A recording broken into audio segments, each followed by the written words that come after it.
Hola Fede, ¿cómo estás? Hola Nacho, ¿cómo estás? ¿Cómo va todo? Bien, solamente para probar el audio.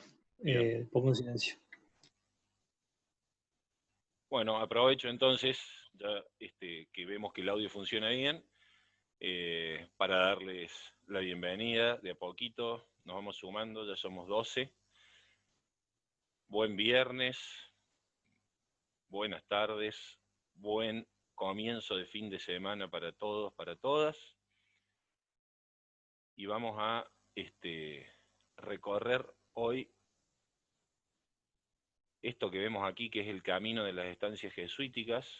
Vamos a salir por primera vez de la ciudad de Córdoba y vamos a recorrer el interior de la provincia. Vamos a ir primero para el sur y después vamos a ir hacia el norte. Y ya que les digo que vamos a salir de la ciudad de Córdoba, es muy probable, y acá me gusta esta parte, ir generando un poco de intriga y de suspenso, que en los próximos capítulos de Viajar Virtual salgamos hasta de la provincia de Córdoba y nos vayamos a algún otro lado de la República Argentina.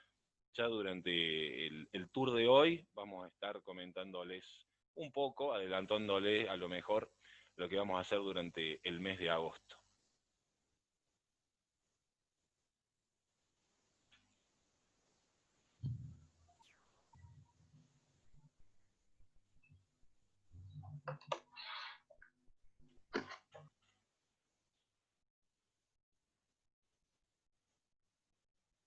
Bien, ya somos casi 20 personas. Vamos a esperar un ratito más. Estamos muy bien con la hora. Fede, Sí, Nacho.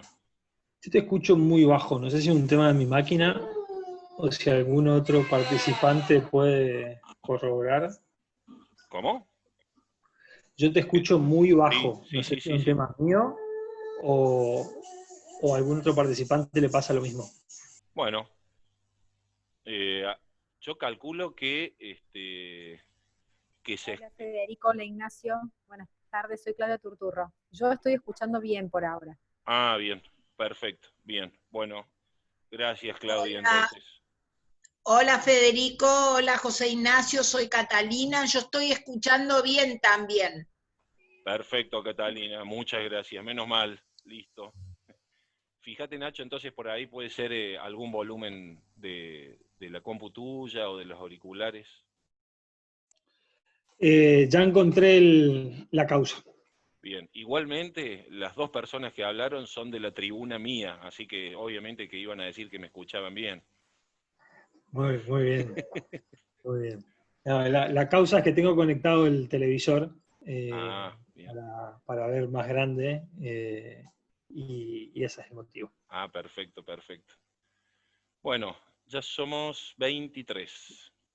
Más allá de la tribuna, Federico, es una cuestión técnica, así que Lógico. si decíamos que no se escuchaba bien, vos no tenías nada que ver con eso.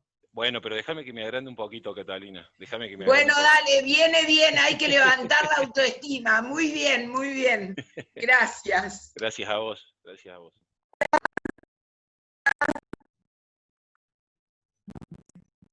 Bueno, ya somos 25. Esperamos 2 minutos más y vamos a empezar a desandar el camino de las estancias jesuíticas. Vamos a hacer unos cuantos kilómetros hoy y varios de ellos por caminos no tan sencillos.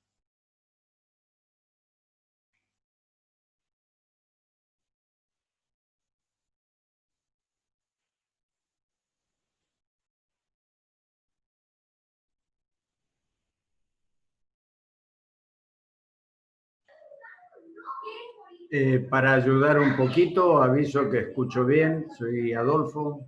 Hola. Hola Adolfo, ¿cómo estás? ¿Cómo te va? Bienvenido. Para quienes no lo conozcan, es el presidente de la Fundación Conin Chaco Barranqueras, que es la fundación eh, a través de la cual nosotros con Viajar Virtual hacemos este ciclo, este emprendimiento, y ustedes pueden hacer sus donaciones, lo que se recaude, al igual que fue el caso de la manzana jesuítica durante este mes de julio. Todo lo que se recaude es destinado a la Fundación Conin Chaco Barranqueras, cuyo objetivo es quebrar la malnutrición infantil.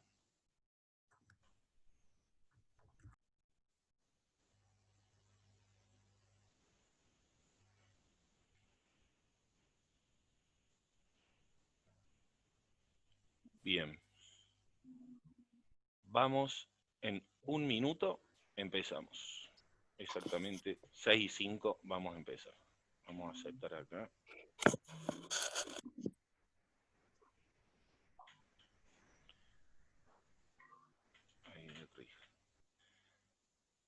Hoy mi secretaria, colaboradora, incansable y fiel es mi hija más chica, Valentina, y mañana le tocará a mi hija más grande, que tiene las mismas cualidades, colaboradora e incansable ayudante de papá.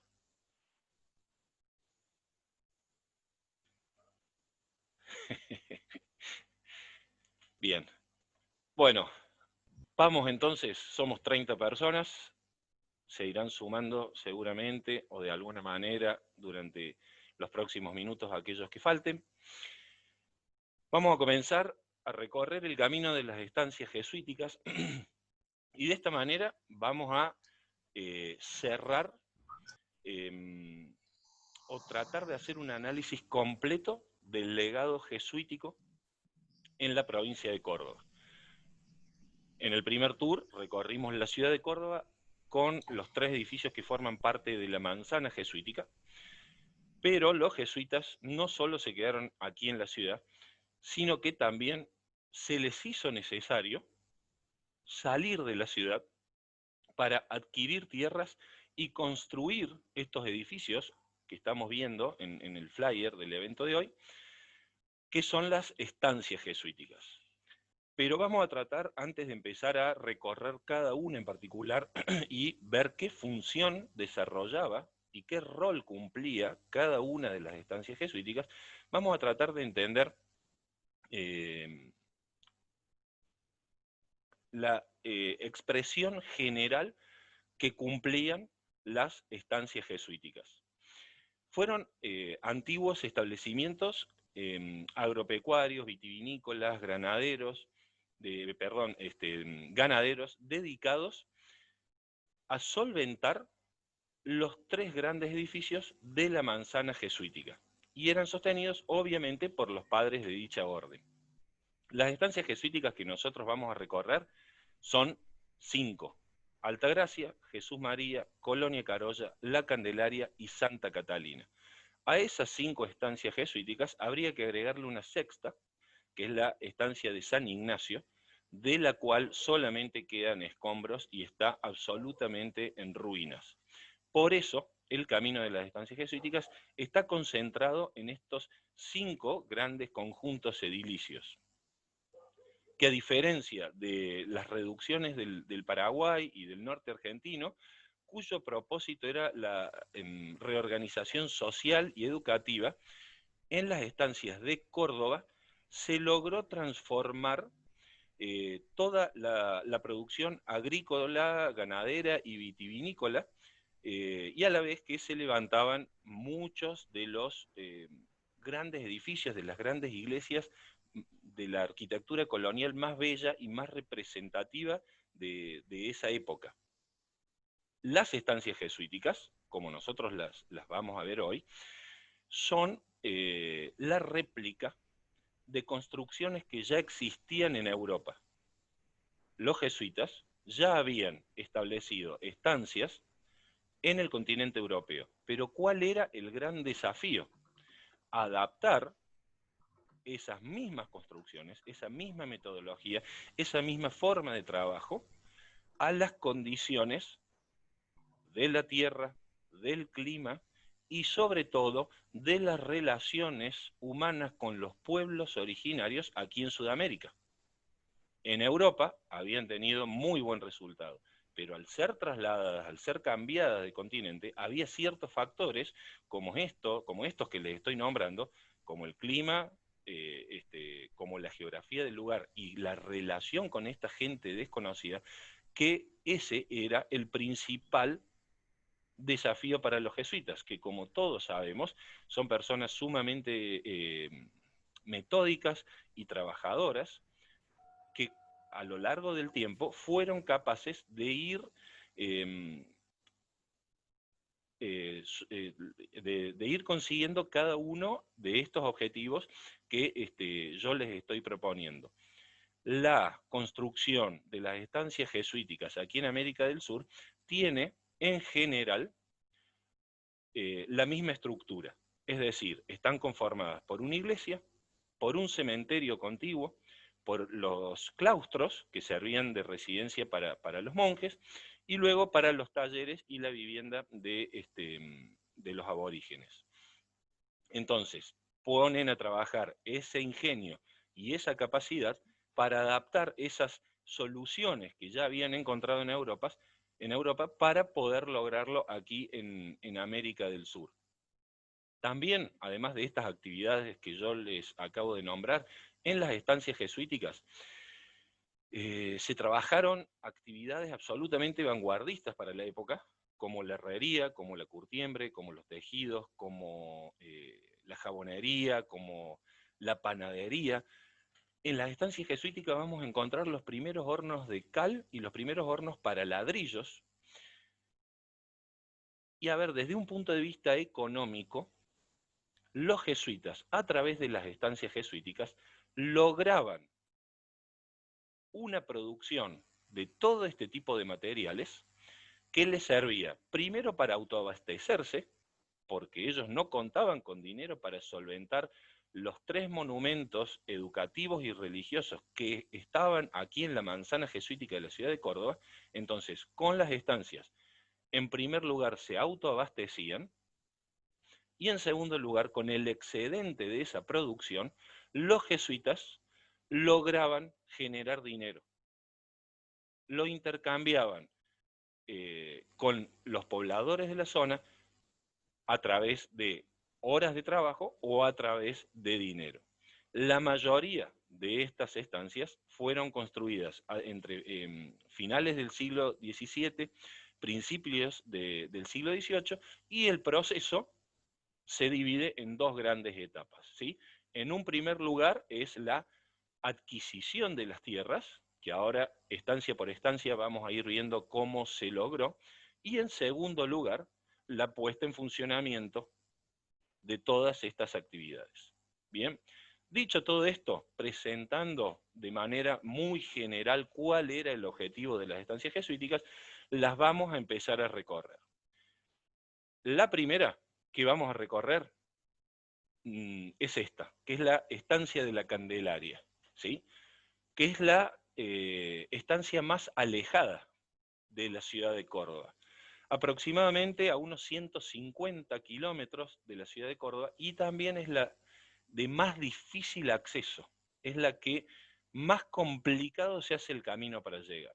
Existen 3 rutas posibles, 3 maneras diferentes para llegar. Una de ellas es por asfalto, ruta 38, hacia el norte hasta Cruz del Eje, Villa de Soto, y en la localidad de La Higuera se dobla a la izquierda en un pequeño camino de tierra y se tienen que hacer 22 kilómetros por camino de ripio y de tierra.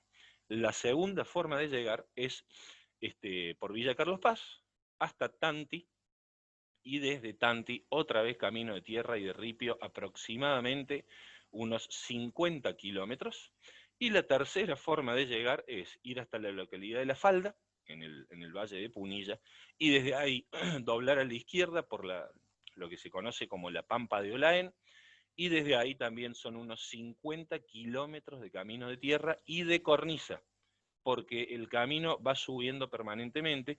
De hecho, la estancia de la Candelaria está a 1250 metros sobre el nivel del mar, en lo que es el departamento Cruz del Eje, ¿sí? Por eso la provincia de Córdoba está dividida en departamentos, nosotros estamos en el departamento capital, el departamento Cruz del Eje es uno de los departamentos del norte, por eso en la primera opción que yo les decía de cómo llegar hasta la Candelaria, había que ir hasta Cruz del Eje, Villa de Soto, y desde ahí hasta la Higuera para doblar a la izquierda.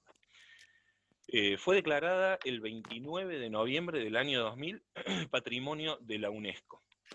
Pero vamos a retroceder en el tiempo, vamos al principio de la historia de la Candelaria. El primer propietario de estas tierras era un capitán que se llamaba García de Vera y Mujica, en el año 1619. Vamos a ir permanentemente jugando con los años y con el tiempo, ¿sí? Tenemos que tener claro, primero, que la ciudad de Córdoba se funda el 6 de julio de 1573. El fundador de la ciudad de Córdoba es Jerónimo Luis de Cabrera. Entonces, estas tierras, que eran del capitán García de Vera y Mujica, eran en el año 1619. O sea, muy próximos en el tiempo a la fundación de la ciudad en 1573, estas tierras ya tenían un dueño. Estas tierras estaban próximas al río Guamanes, que hoy es el río La Candelaria.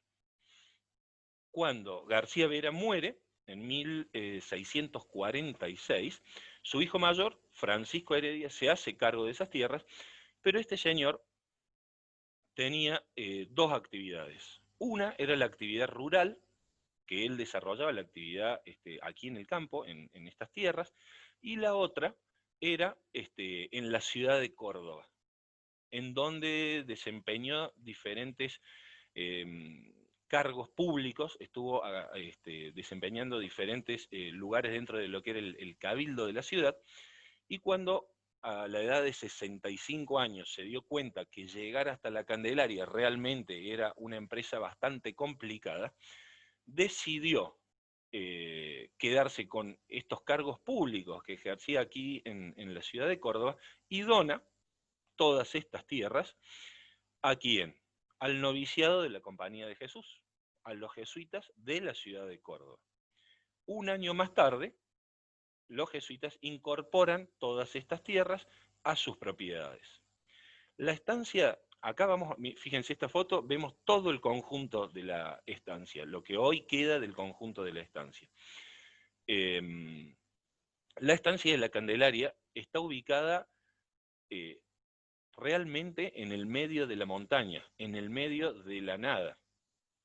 Vamos a ver cómo dentro de este conjunto de 5 estancias jesuíticas, esta situación no siempre se repite. En algunos casos, la estancia está construida en la montaña y en soledad, y en otros casos, la ciudad, el pueblo, comienza a desarrollarse alrededor de la estancia. Entonces, esta estancia de la Candelaria es uno de los casos en los cuales estamos en el medio de la montaña, en el medio del campo. Ya para el año 1754, la extensión total de la Candelaria era de 150.000 hectáreas y se convierte, con el paso del tiempo, en la estancia jesuítica de mayor extensión. Llegó a tener exactamente el doble de esa superficie, 300.000 hectáreas. Llegaba hacia el norte, mucho más allá de Cruz del Eje, de lo que hoy es la ciudad de Cruz del Eje, y prácticamente hasta la provincia de Santiago del Estero. En 1683, entonces, los jesuitas amplían esa posesión de las tierras y llegan a tener, en 1754, esas 150.000 hectáreas. ¿A qué se dedicaba la estancia jesuítica de la Candelaria? Por el lugar en donde estaba ocupado y por la geografía que tiene este lugar, se dedicaba a la producción del ganado mular.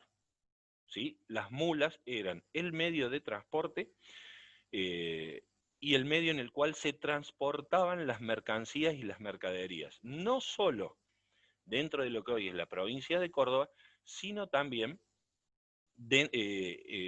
por el Camino Real hacia el Alto Perú. Mulas que salían desde ahí, desde la Candelaria, llegaban hasta el Alto Perú a la ciudad de Lima, que era la capital.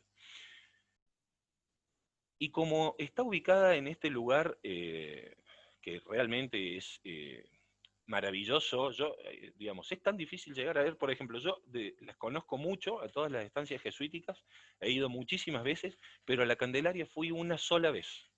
Fui una sola vez y uno no termina de elegir entre realmente la estancia y el paisaje que uno puede ir viendo en esos caminos de tierra en los cuales se ve obligado a transitarlos muy despacio y con mucho cuidado. El paisaje es realmente increíble. Entonces, como estaba ubicada allí, y aquí entra en juego esa otra cuestión que yo les ponía sobre la mesa al comienzo del desafío de los jesuitas en estas zonas, era generar un buen vínculo con los pueblos originarios. Aquí en Córdoba los pueblos originarios eran dos. Los comechingones, principalmente en lo que hoy es la ciudad de Córdoba y alrededores, y los sanavirones en el resto del territorio provincial. Entonces, la estancia de la Candelaria se construye como si fuera un fuerte. Tiene la apariencia de un fortín. Es una construcción cerrada, que está organizada en torno a un gran patio central de forma rectangular. Y el resto de la construcción está compuesto por una iglesia, que el interior es este que estamos viendo aquí, bueno, y este es el exterior. La iglesia cuya fachada está rematada en esa espadaña de 3 aberturas, que alcanzan a ver ustedes allí, esas 3 ventanitas que se ven, esa es la espadaña, sobre el frente de la iglesia, rematada en esas 3 aberturas, y la altura de la iglesia permite verla mientras uno va llegando, mientras uno en los últimos kilómetros se ve la espadaña que aparece y va desapareciendo en el paisaje. Y como les digo, la capilla también se asemeja a un fortín cuyo lateral de la capilla es uno de los 4 rectángulos que forman el patio. Estos que estamos viendo aquí eran las antiguas viviendas no de los sacerdotes jesuitas, sino de los esclavos y de los aborígenes que allí trabajaban. En el primer patio, bueno, esto que les digo, el lateral de la iglesia por un lado, y las habitaciones, los claustros de los sacerdotes jesuitas en el otro. Y en el segundo patio, esto que estamos viendo aquí, se desarrollaban los talleres, los depósitos y los corrales.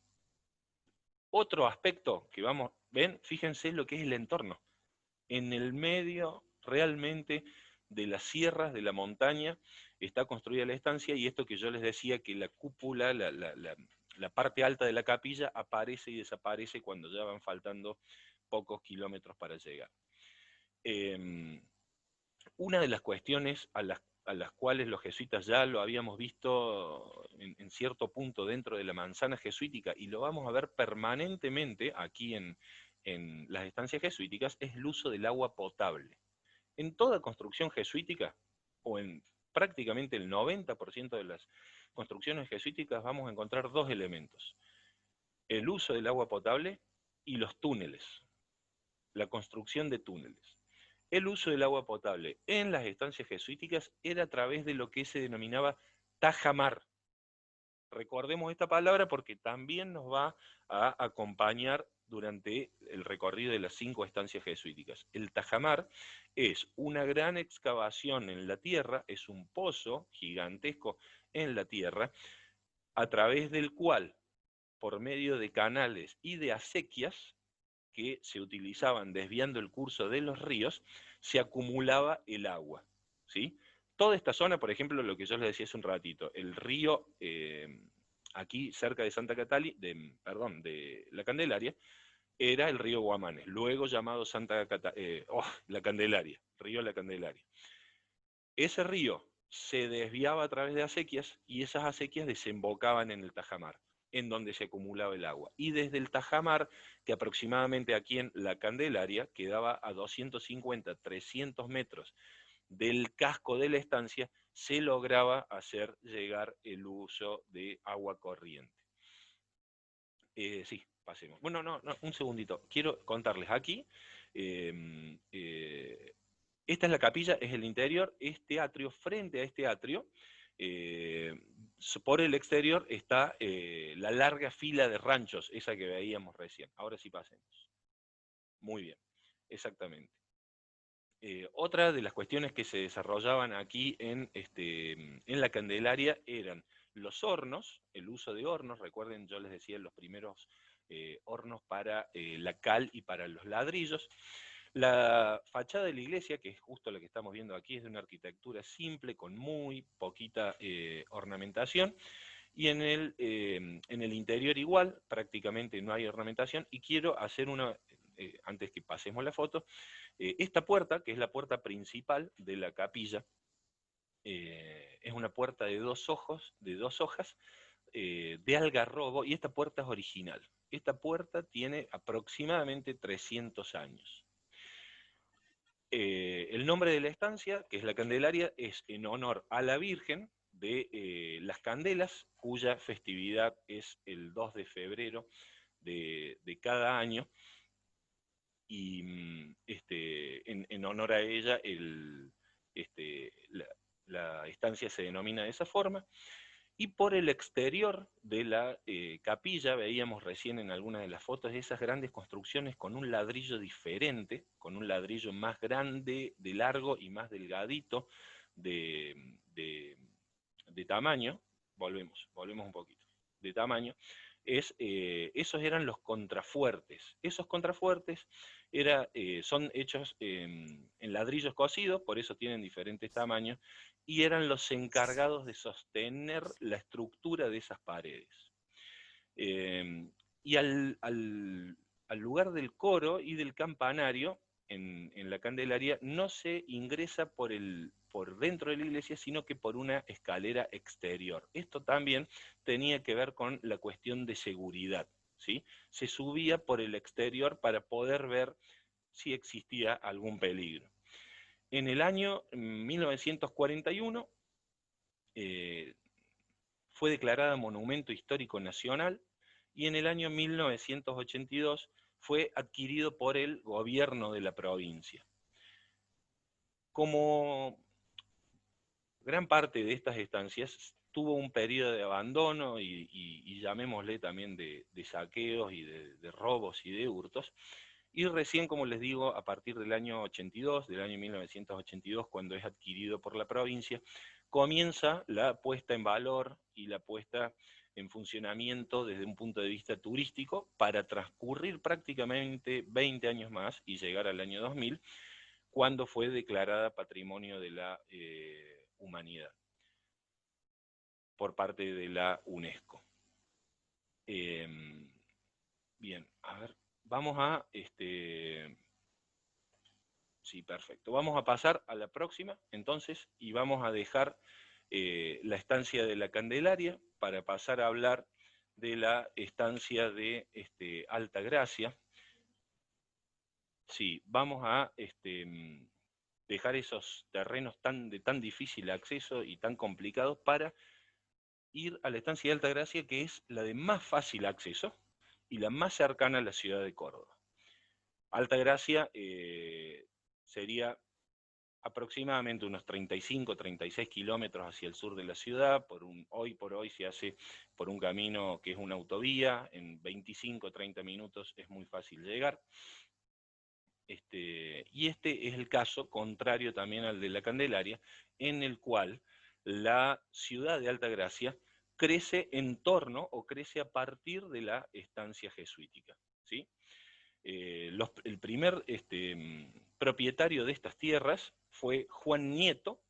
Vamos a traer aquí otra vez el año 1573, año de la fundación de Córdoba por parte de Jerónimo Luis de Cabrera, y Juan Nieto es uno de los 104 expedicionarios y amigos de Jerónimo Luis de Cabrera.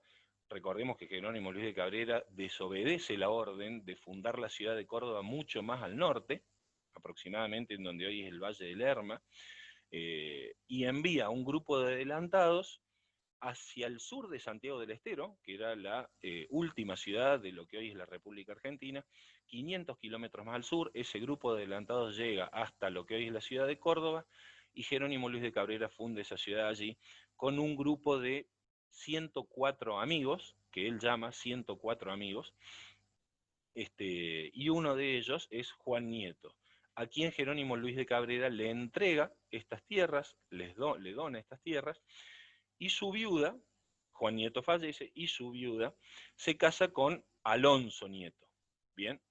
Que era de la localidad de Altagracia, en España, era devoto de la Virgen de Altagracia, entonces decide llamar a estas tierras con el mismo nombre, con el nombre de Altagracia. En este caso va a ser va a ser Alonso Nieto quien enviude, ella va a ser la que fallezca, y dona estas tierras otra vez a la Compañía de Jesús. Y los jesuitas crean allí lo que se conoce hoy actualmente con el nombre de Estancia Jesuítica de Altagracia. El principal negocio, la principal producción de la Estancia Jesuítica de Altagracia, al igual, en esto sí se asemeja al de la Candelaria, al igual que el de la Candelaria, va a ser el comercio de mulas, no destinadas en este caso hasta el Alto Perú, sino que destinadas a Potosí. Bien. El conjunto de la estancia es muy diferente en cuanto a la construcción al de la Candelaria, no está construido en absoluto de ninguna manera como si fuera un fortín, y tiene la residencia, que es esto que vemos aquí, hoy a nuestra derecha, que es el lugar en donde hoy funciona el museo, la iglesia, que es esta que nosotros estamos viendo aquí, el obraje, que está por fuera, la ranchería, y el tajamar. El tajamar de la Estancia Jesuítica de Altagracia es el más extenso y el que mayor cantidad de agua podía recibir. Tiene un dique de 80 metros de largo y el paredón de ese dique es original. Es del año 1643, año en el cual comienza a funcionar la estancia. ¿Sí? Esta es la fachada de la iglesia en este estilo barroco. Siempre se dice que en el barroco uno se da cuenta que es barroco porque puede ir bailando con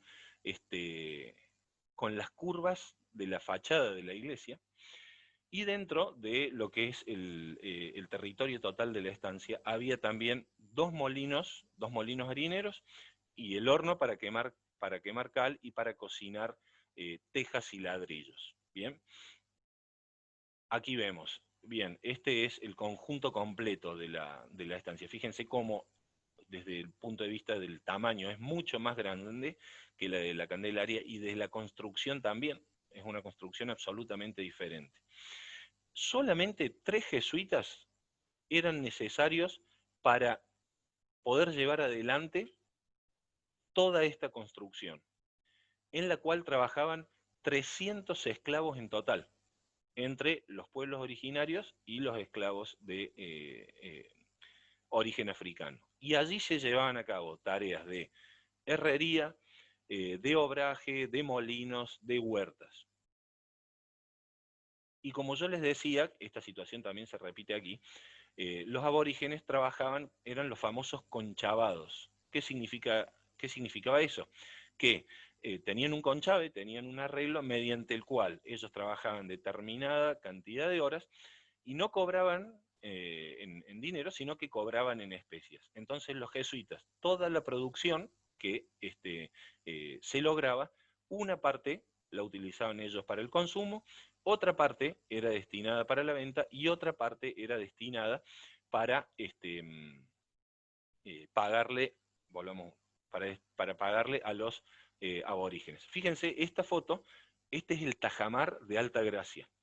Este muro de acá es el que yo le digo que tiene 80 metros y es original del año 1643. Y este que vemos acá es la pared lateral de lo que es la estancia. Ahí atrás se alcanza a ver la cúpula de la iglesia, atrás del árbol, justo entre la torre esta con el reloj, de la cual ya vamos a hablar. Vamos a traer un año ahora, que es un año crucial en el desarrollo histórico de los jesuitas tanto en la ciudad de Córdoba como en la provincia, como de todo el continente, que es el año 1767, que es el año en el cual los jesuitas, por orden del rey Carlos III, son expulsados. Esto ya lo hemos hablado cuando recorrimos la manzana jesuítica. Son expulsados de todo el continente de la noche a la mañana, de muy mala manera y sin ningún tipo de explicación. Una vez que son expulsados los jesuitas, en la estancia jesuítica de Altagracia, como en la gran mayoría de las propiedades jesuíticas, por un lado se hace cargo los franciscanos y por otro lado, en algunos casos, se hace cargo la Junta de Temporalidades. La Junta de Temporalidades, en el caso de la estancia jesuítica de Altagracia, la pone en venta y es vendida a una familia de apellido Rodríguez, la cual durante algunos años la logra mantener económicamente, pero luego se queda sin fondos, no logra subsistir. Y aquí vamos a ver cómo la estancia ya estaba funcionando, ya tenía todo perfectamente aceitado, bajo la orden de los jesuitas, bajo el mando de los jesuitas. Sin embargo, esa misma estancia, con esos mismos recursos, bajo el mando de una familia particular, al poco tiempo se queda sin recursos y no logra subsistir. En el año 1810, unos años más tarde, compran estos terrenos, nada más y nada menos que compra la vivienda, quien fuera virrey del Río de la Plata, Santiago de Liniers, y vive allí entre febrero de 1810 y agosto de 1810, cuando es atrapado y fusilado. Santiago de Liniers había sido virrey durante las invasiones inglesas. En 1810 compra esta estancia y, como les digo, vive allí desde el mes de febrero. Recuerden que en 25 de mayo de 1810 es la Revolución de Mayo, el virrey, el ex virrey, seguía viviendo allí. Luego la situación política cambia, Liniers se transforma en un traidor para la opinión popular en Buenos Aires, en el interior, y es perseguido, atrapado y finalmente asesinado. Virrey fue el último dueño, Liniers fue el último dueño de la estancia, y su familia siguió viviendo allí durante 10 años, hasta 1820. En 1820 compra la estancia José Manuel Solares, se la compra a los hijos de Liniers, y es el último dueño de la estancia jesuítica, el último dueño particular de la estancia jesuítica. Fíjense esta foto, qué maravilla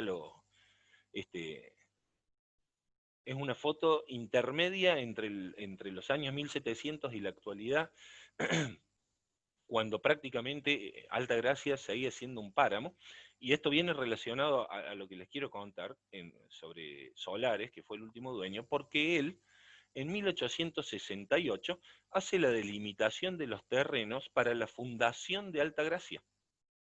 José Manuel Solares es el fundador de Altagracia. De hecho, la plaza que se encuentra justo enfrente de la estancia se llama Plaza Solares, en honor al fundador de la ciudad.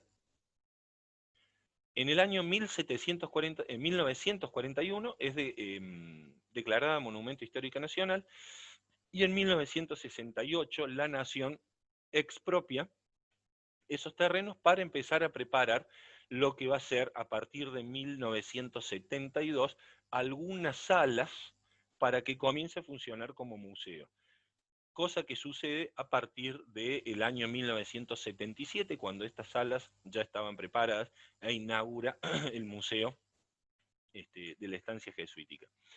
La iglesia y la residencia son del siglo XVII y XVIII, o sea, todo lo que está alrededor del patio. La iglesia y la residencia, en donde hoy funciona el museo. La residencia tiene esta forma de L, de letra L mayúscula, que veíamos al comienzo. Acá se la puede ver bien, sería esto y esto, esta sería la L, así y así, y conforma el tercer lado la iglesia, y aquí el frente, digamos, con la medianera que la separa del exterior. Entonces, tiene esta forma de L